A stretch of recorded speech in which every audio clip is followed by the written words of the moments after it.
მითი. ქართულ ხალხს არ სურს ევროკავშირში გაწევრიანება.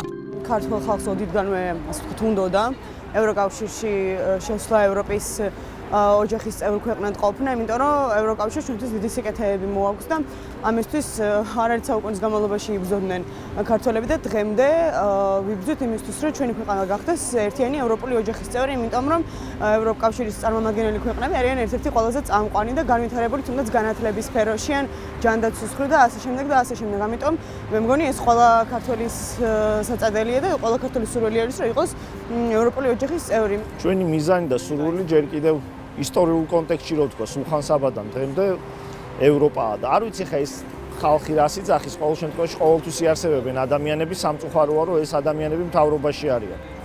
ვინც ეწინააღმდეგება ამ იდეას, ყველა ვხედავთ ხო რეალურად რა ხდება. დღეს პოლიტიკური გადაწყვეტილებებისგან მოტივირებული აქციები აშკარად იმას ემსახურება, რომ ქვეყნის განვითარების სტრატეგიულ მიმართულებად ქართულ საზოგადოებას ყოველ შემთხვევაში მის მომავალს ახალგაზრდებს გულისხმობ, ჩემს თავს და ჩემს მოაზრეებს მიგვაჩნია ევროკავშირი და არა სხვა რაიმე რომელიმე გაერთიანება და მით უმეტეს სახელმწიფო. სოფლიოში ისევ გადანაწილების პროცესში არჩევანის წინაშე ვდგავართ. გვინდა ჩვენ ეროვნული თვითყოფადობის შენარჩუნება თუ არა? კიდე ერთ რაღაცას მინდა გაუსვა ხაზი, რატომღაც ევროპას ლანძღავენ როგორც არ მოწ.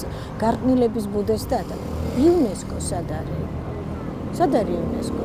ევროპაშია, ხო?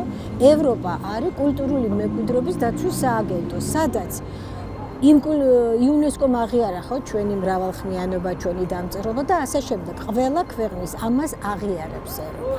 ანუ თუ ჩვენ გვინდა ჩვენი ეროვნული იდენტობის შენარჩუნება, ჩვენ სხვა გზა არ გვაქვს. უნდა ვიყოთ ევროპასთან ერთად, იმიტომ რომ რუსეთთან ერთად ვიყავით ჩვენ. ვიყავით მეფის რუსეთის დროს, ვიყავით საბჭოთა კავშირის დროს. ევროკავშირი თუ ცუდია და არ უნდათ ამ ადამიანებს, ქართველებს არ გვინდა იქ ყოფნა, მაშინ ამდენი ემიგრანტი არ გვეყოლებოდა. ჩვენ ვიცით რა არის ევროკავშირი. ევროკავშირი არის ბევრად უკეთესი ანაზღაურება, უკეთესი ჯანდაცვა, ყველა სფერო არის ბევრად უკეთესი მათ შორის ევროკავშირში. ჩვენ ვიცით რომ ის სტრუქტურა ჩვენ გვიცავს ფიზიკური მტრისგან, როგორც არის რუსეთი და ასე შემდეგ და ბევრად უფრო პრესტიჟული ადგილია, სადაც თითოეულ ადამიანს, თითოეულ ახალგაზრდას არ ექნება იმის სურვილი, რომ ქვეყნიდან წავიდეს და არჩეს, აქ მიიღოს განათლება და აქ დახარჯოს ის ინტელექტუალური რესურსი, რასაც მიიღებს და ყველანაირად მომხრე ვარ, რომ ევროკავშირში შევიდეთ აუცილებლად. სიკეთე იქნება ყველანაირი. მე ესე მიმაჩნია. ყოველ შემთხვევაში არაბებთან ურთიერთობას და ტაჯიკებთან მირჩევნია ევროპასთან. კვლევები ტარდება ყოველ წელს 2020 წლის კვლევებით ქართველი ხალხის თვალწინების 70-75%-ს სურდა და მიისწრაფოდა ევროკავშირში გაერთიანებისკენ, ხოლო ბოლო მონაცემებით 2024 წლის მონაცემებით ეს მნიშვნელი გაიზარდა და გახდა 80%. ამიტომ ქართულ ხალხს რომ არ უნდა ევროკავშირში შესვლა და ევროკავშირის ქვეყნობა, ეს არის ასე ვთქვათ სისულელე მითი, ვინაიდან ქართული ხალხის ისტორიული და თანამედროვე რეალობა არის ის, რომ ქართული ხალხი მიისწრაფის ევროკავშირისკენ.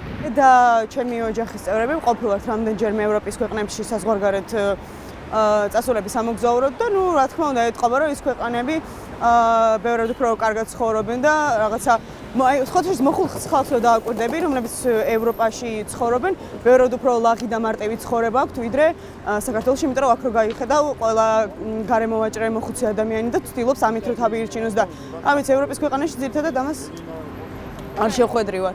მათემატიკის და კვლევების მიხედვით გინდება, რომ საქართველოს მოსახლეობის უმრავლესობას საკმაოდ დიდ ნაწილს უნდა გახდეს დასავლური თავისუფალი სამყაროს ნაწილი. ქართველი ხალხი ამისთვის იბრძვის წლებია და ქართველი ხალხი ამისთვის აკეთებს ყველაფერს.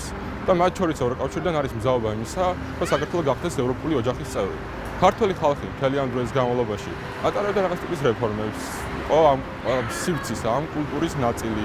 ცდილობდა წასულიყო ევროკავშირში, მიიღო იქაური განათლება, ჩამოსულიყო საქართველოში და შემდგომ ამ განათლებით ეს ქვეყანა გაიხადა უფრო უკეთესი.